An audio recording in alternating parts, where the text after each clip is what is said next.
নেতার ছেলে ভাই নেতাই হবে, ও বিদেশে যাবে পড়তে। তুমি আর আমি খালি মিছিলি করব ওই নেতার জীবন গড়তে। নেতার নষ্ট মাতারে ভাই, কামায় অনেক টাকা, ওদিকে কর্মীর ঘরে চাল থাকে না, সংসারে গিয়ে শুধু লাগে ল্যাটা।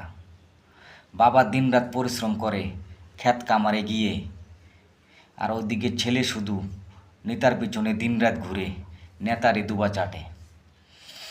রাজনীতি করবা ভাই, কিছু সমস্যা নাই, কিন্তু ভাই নেতার পাচাটা তুমি বাদ দাও।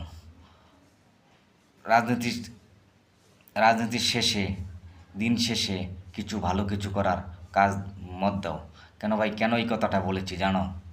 কারণ আমরা পার্টিকে তো সবাই একমত দিয়ে জিতাই। এই পার্টিকে আমরা এবার জিতাবো, আমাদের মনে একটা বল থাকে।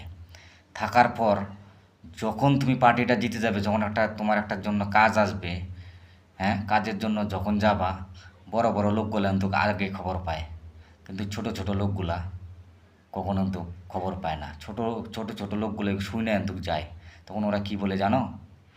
কই সবাই না করতেছে, খবর পাও নাই। আরে ভাই, ভোটের সময় তো সবাই গরিব আর ধনী নাই, সবার কাছেই তো সমানভাবে গিয়েছিল। তো এখন কোনো কাজের সময় সমান নাই।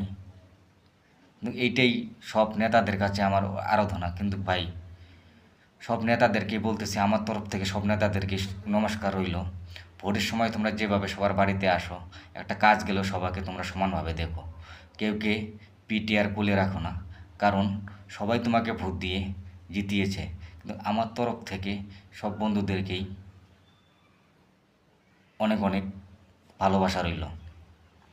এই কথাটা বললাম, কিন্তু বন্ধুরা তোমরা ভিডিওটা একটু লং হয়ে গেলেও সবাই কিন্তু ভিডিওটা দেখো, কিন্তু আমার পাশে দেখো।